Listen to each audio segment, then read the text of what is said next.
देखिए दोस्तों, मैं 3 बार पहले भी बता चुका हूँ आपको कि पार्लियामेंट में मतलब ऑनलाइन गेमिंग पे जीएसटी लगने वाली है 28%। ये पिछले 3-4 बार से मैं बता रहा हूँ आपको। तो पार्लियामेंट में भी लॉ इसका पास हो गया है। तो जो भी ऑनलाइन गेम्स वगैरह आप खेल के पैसे वगैरह कमाओगे, ठीक है, तो उस पर 28% जीएसटी लगेगी ही लगेगी। दोस्तों, ये न्यूज आई है कि एससी के कॉलेजियम ने एडवाइस किया है 24 हाई कोर्ट जजों का ट्रांसफ़र। तो एससी का कॉलेजियम क्या होता है? बेसिकली ये थर्ड जज, सेकंड जज एंड थर्ड जज केस से निकल के आया है। पहली बात तो ये याद रखनी है आपको। सेकंड जज के केस ने कहा था कि 3 जजों का कॉलेजियम होगा, थर्ड जज केस ने कहा कि 5 जजों का कॉलेजियम होगा। तो इसमें 5 सीनियर मोस्ट जज होते हैं जो कॉलेजियम में बैठते हैं। 5 लोगों का ग्रुप होता है बेसिकली ये, जिसमें एक चीफ जस्टिस ऑफ इंडिया होता है।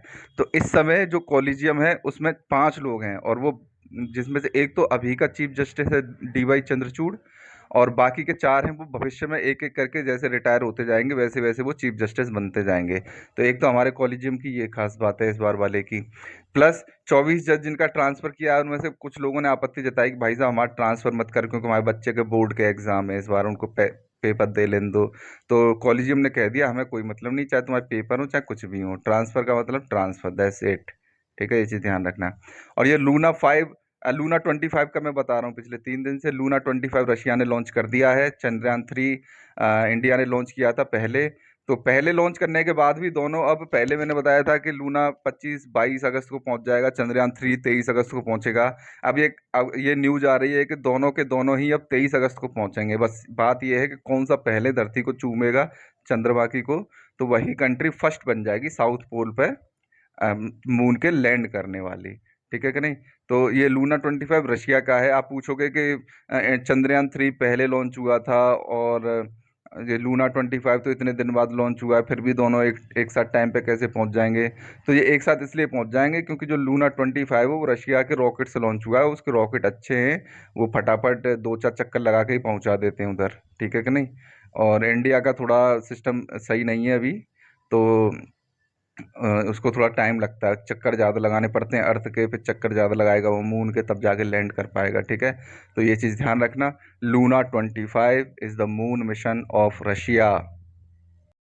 देखो, कावेरी रिवर डिस्प्यूट चल रहा है, कई वर्षों से ये चल रहा है। तमिलनाडु, कर्नाटक, केरला एंड पुदुचेरी, ये इसके स्टेक होल्डर्स हैं, इनमें लड़ाई होती रहती है। ठीक है, अभी तमिलनाडु सरकार बोल रही है कि हमको पानी चाहिए, पानी चाहिए, पानी चाहिए। तो कर्नाटक कह रहा है कि हम तुमको पानी नहीं देंगे, नहीं देंगे, नहीं देंगे। ठीक है, तो अभी इसकी मीटिंग होने वाली थी कावेरी वाटर मैनेजमेंट अथॉरिटी की।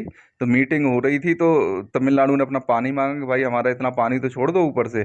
तो उसने कर्नाटक सरकार ने कहा कि हम नहीं छोड़ेंगे। तो फिर इसमें उन्होंने वॉकआउट कर दिया कि हम नहीं खेल रहे, हम जा रहे हैं वापस।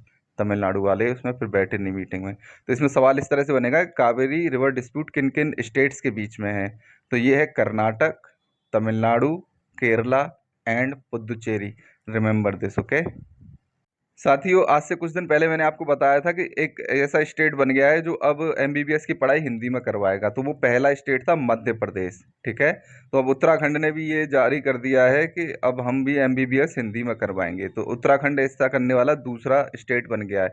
तो सवाल इसी तरह से आएगा कि एमपी ऐसा कौन सा स्टेट है जो अब पहला स्टेट बना है जो एमबीबीएस की पढ़ाई आपकी हिंदी में करवाएगा? तो वो आपको एमपी लगाना है उसमें, मध्य प्रदेश। या इस तरह से भी पूछ सकता है कौन कौन से स्टेट में तुम्हारा हिंदी में एमबीबीएस करवाई जा रही है, तो दोनों का नाम आ जाएगा उसमें। ठीक है, तो एमबीबीएस हिंदी में करवाने से क्या होता है? देखो, जितने भी डॉक्टर के लिए यहाँ पे लोग पढ़ाई पढ़ लेते हैं, तो वो डॉक्टर बन के अमेरिका में या इंग्लैंड में या ये यूरोप में चले जाते हैं, वहाँ जाके प्रैक्टिस करने लगते हैं। तो इसे ब्रेन ड्रेन बोलते हैं बेसिकली। हमारा जो दिमाग है अच्छा अच्छा वो विदेश में चला जाता है।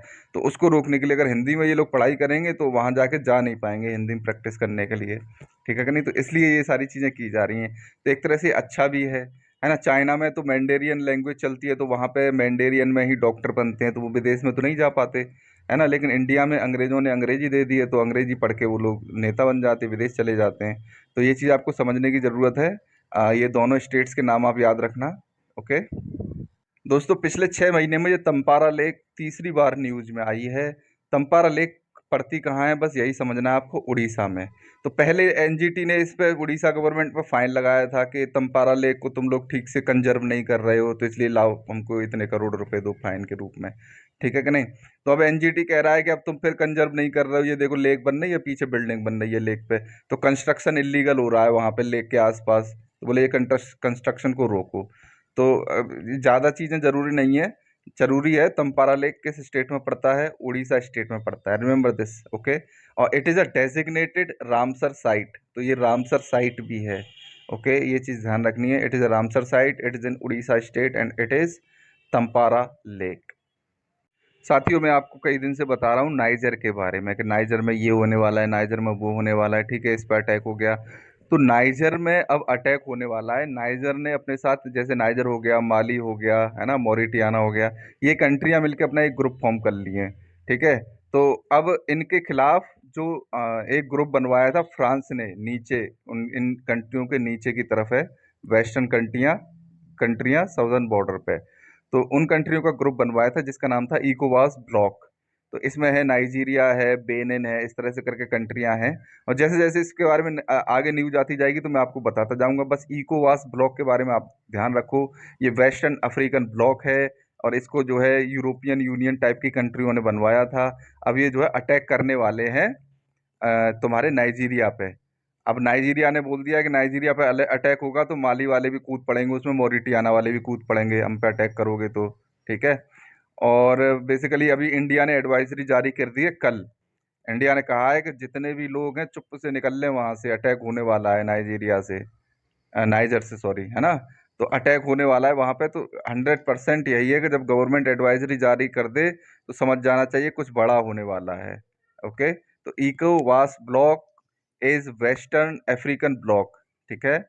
और ये इसमें नाइजीरिया, बेनिन टाइप की कंट्रियां हैं, और मैं इसके बारे में न्यूज़ जैसी अच्छी अच्छी आती है मैं आपको बताता रहूंगा। Thank you, like and share and subscribe my channel.